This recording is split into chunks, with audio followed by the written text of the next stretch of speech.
I think if I hear you call me Becky one more time, six-pack, I'm gonna pop your tops. All six of them. Who are you?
All right, let's shoot this fucker.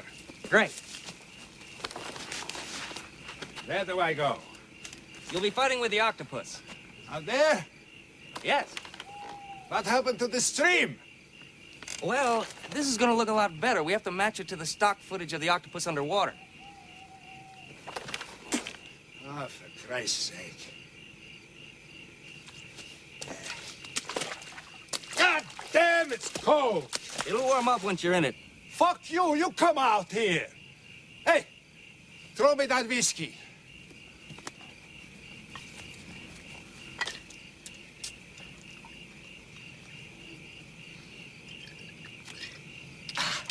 How do you turn this on? Well, somebody misplaced the octopus motor.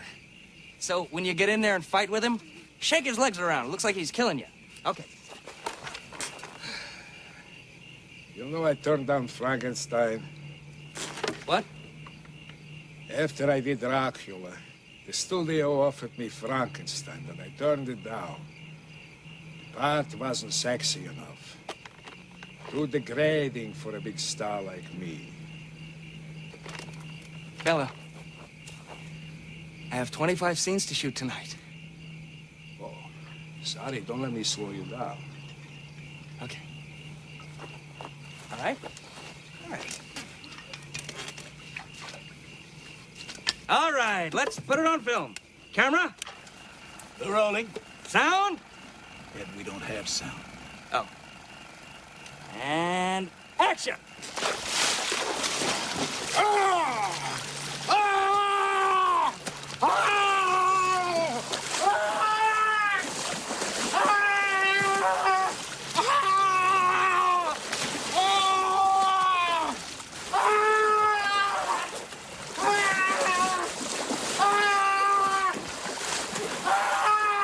And cut! That was perfect. Hey, this is Matt. Once again, welcome back to another review. This is another paid request for Guillermo, and it is for the 1994 film Ed Wood. Now, I'm a big fan of this film. I thought this really brought in the joy of filmmaking, even though it is about arguably the worst director of all time.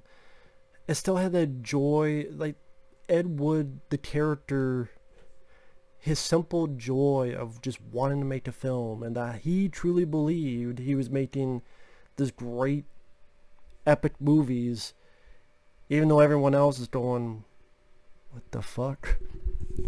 But the joy was infectious. And then showcasing the friendship with Bela Lugosi, which wonderfully played by Martin Landau. He did an excellent job playing Bela Lugosi. Being shot in black and white, having a cast that involves people like Bill Murray, and and then showcasing the making of these films, like Glenn or Glenda, or Bride of the Monster, or Plan 9 from Outer Space. The troubles he goes into with having people tell him to do this.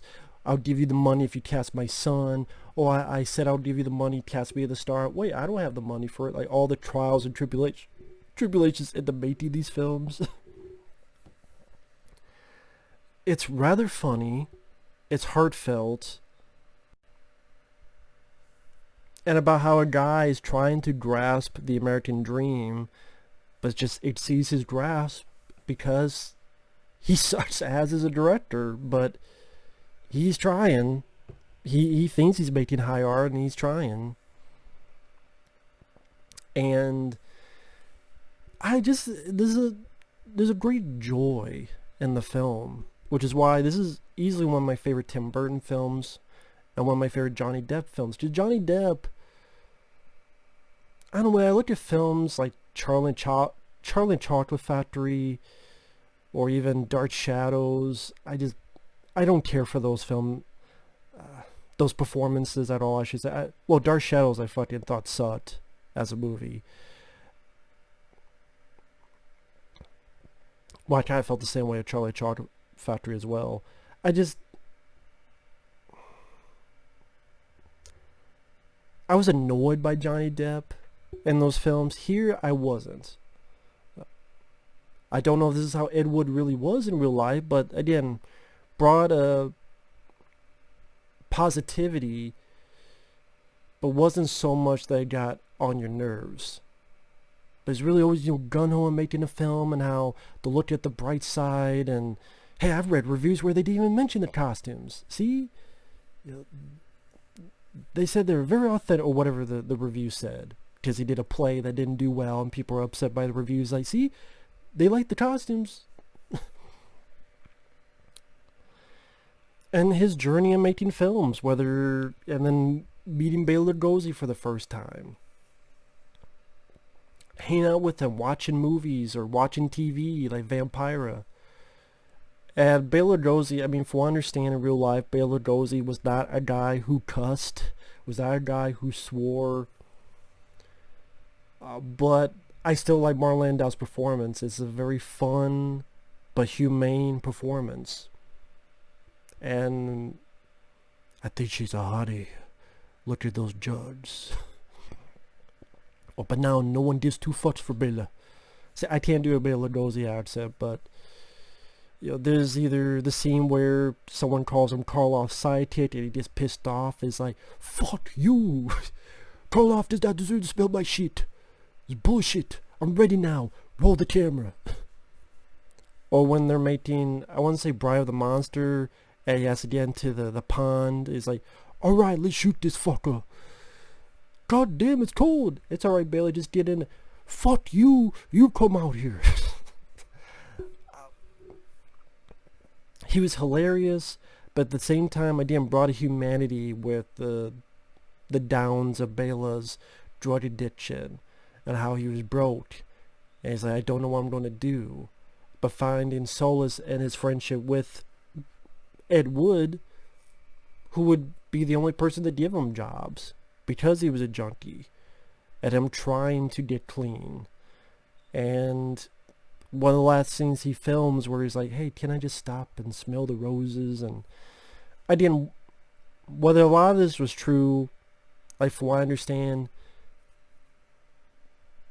for the scenes in Plan 9 from Outer Space, the movie makes it seem as if they shot it at his home. But from what I understand, I think in reality they shot it at Ed Wood's home. So again, there's stuff that's fictional. That's the thing when you watch these movies, a lot of it's going to be not 100% true. But at the same time, as a film, as a nice emotional path for Bela Lugosi's character, and like I say, he brought humanity to it. You felt sorry for the character, but it was also fun and vibrant when needed to be. Like, Martin Landau deserved the accolades that he got. I think he won the Oscar for this. I know he's nominated, but I think he won the Oscar. I could be wrong, but richly deserved. You know, the accent, the Hungarian accent, pulled off well. You know, I bought him as Bela Lugosi. And like I said, Johnny Depp did a good job. He was with this infectious joy. Either when he steers the kid during Halloween, because they're not scared of Dracula, but Ed Wood does this, and then Bela's like, "How did you do that?" Dentures, lost by police during the war. Or just during the making of these films and hiring people like Tor Johnson, which here is played by George the Animal Steel. And how during the movie he bumps the set and then Ed goes cut. And even a guy goes, "Well, wait a minute, don't you want a second take?" He had a hard time getting through that.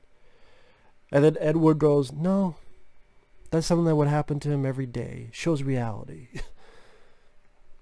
Or later on where someone goes, this graveyard is obviously fate. That gravestone, it fell.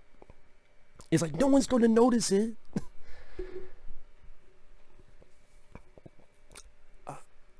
I do wish Bill Murray was in the film more. Sadly, he's only in the film for a little bit. Although, now that I think of it, that would have been interesting if Bill Murray played Ed Wood. Johnny Depp did a great job, don't get me wrong, but if Bill Murray played Ed Wood, that would have been really interesting. But I like Bill Murray. I just wish he was in the film more. He's in it for a little bit from time to time. Like when they get the money for Plan 9 from this Baptist church, hoping that if this is successful, then they can make, I think there are 12 Apostle movies. But one of the conditions is they have to be baptized. So they get to Bill Murray, you know, do you reject Satan? How the hell did they word it? Do you reject Satan and all of his evils? And Bill Murray's just, sure. So again, I like Bill Murray. And like Bill Murray working with Tim Burton, seems like it would fit. But again, just sad that Bill Murray's not in the film much, which sucks. I wish he was in the film more. I mean, if a lot of this is going to be fictionalized anyway, why not? You know what I mean? It's not going to be a bona fide 100% documentary or anything, so you know, why not do that? But and the movie went at a good pace. I thought it was actually the right call to shoot in black and white. I know some people were pissed, like, no, you can't shoot this film in black and white. To me, it fits. It fits with the era of the filmmaking. I think it's definitely one of the best black and white movies, along with Clerks and, you know, quite a few films back in the day, of course. Like, a lot. But I just mean like modern films that utilize black and white. I do think it's one of the best that did that. I mean, that and Clerks. There's a few others, but those are two that popped up right now in my head. And it has that 50s fun, again, almost energetic vibe, and you also have people like Patricia Arquette and others who do their jobs well. One thing I was a bit confused by, for those who've seen the film, you can explain it. They go to the premiere of Bride of the Monster, but as soon as they enter, the whole theater is going apeshit. But on the screen, it looks like the film is just starting. So why is the theater going apeshit? Had they seen the film? And now on the screen it's starting again? Because it would make sense if the movie was so bad that everyone's going apeshit and then runs the actors out of the theater. But again, you would think if it was a premiere, they would have come in at the start of the film. Because they do that with Plan 9 from Outer Space. They do that where they come in at the start of the film. I wouldn't understand why they would come into the premiere of Bride of the Monster at the end of the film. And then on the screen it looks like it's the start of the film, like starring, blah, blah, blah, and starring. So I'm like, well, why is the theater going apeshit? Again, am I missing something? Had the film already been played and they're showing it again? Are they coming in for the second viewing? I thought it would make sense if they showed the film and then the theater would be pissed. Am I missing something with that? Someone can explain that to me. Please feel free. But when it does showcase the making of the films, they don't go into all the films. I know Ed Wood actually did a couple more. I just, for time, they can only get to a couple. And, during the making of Plan 9, to show how shitty it looks with the horrible special effects and the dialogue. You stupid, stupid, stupid minds. You see, you're stupid. You know what? To be honest, now that I think about it, I don't think I've seen any of the Ed Wood films all the way through. The actual Ed Wood films. I've seen bits and pieces, but I've never actually seen Glenn or Glenda or Plan 9 from Outer Space or Bride of the Monster all the way through. Maybe one day down the road I need to do that. But I've seen enough of them that I got the jokes and I got how inept Ed Wood was. And that's the thing, is that this is a guy who was so inept at his directing, but yet he had such joy and passion. He had a lot of passion that you liked, at least me, I liked the guy. And then at the end they have this fictitious meeting between him and Orson Welles, which never happened in real life, but because all this stuff in Plan 9, the producers, he's having problems with them. And then there's Vincent D'Onofrio as Orson Welles. Now they dubbed it said on the trivia that Tim Burton did not like Vincent D'Onofrio's voice, so they had another person dub him. Which made me curious as to how Vincent D'Onofrio voiced the Orson Welles. And I mean, you could tell it's dubbed. I guess the whole point of that, well, number one, because Ed Wood keeps saying about how he loved Orson Welles and Citizen Kane. And number two, I guess the whole thing where Orson Welles is considered one of the best directors of all time. And the fact that he beats who would be considered one of the worst directors of all time. But Orson Welles says something like, visions are worth fighting for. Why spend your time making someone else's dream? Which is a good line. It's a good line. And he does make his own vision. And Ed Wood is a name people know, even to this day. You think about the hundreds and hundreds and hundreds of directors that have made films that no one remembers their name. No one knows who they are. If you go to, I'm just trying to think of a random movie. Okay, the other day I saw this film called Distraction with Chris Hemsworth. If I were to say, what's the director's name, some people would be like, I don't know. But if I say, what's the director of Plan 9 from Outer Space, they go, Ed Wood. Now, Distraction is a way better movie than anything I've seen of Plan 9 from Outer Space, but Ed Wood. So he might not have been a good director, but he succeeded in something. It's going to make something bad, you're going to make it monumentally bad. But at the same time, this felt like a love letter to Ed Wood. Like, you could easily make that movie and be very fucking depressing. But again, you got that Tim Burton had a love and almost weird admiration for Ed Wood, as did everyone. So even though this guy was making the worst films ever, there was still an upbeat notion to it. Even though in the back of your mind you're thinking, Ed, you're never going to get the success you think you're going to get. Even near the end where he's like, this is the one. I know, this is the one that people don't remember me for. I'm like, yeah, that's true, but not for the way you think of it. And if you did like an Ed Wood 2, it'd be really fucking depressing because, when people... At the time, did people go, that was the worst film ever made? Or was that years later where that moniker came up? Like, when the film came out, did people go, this is the worst film ever made? Or was that something that came out after his death? But Ed Wood, I've always enjoyed ever since I first saw it on VHS tape.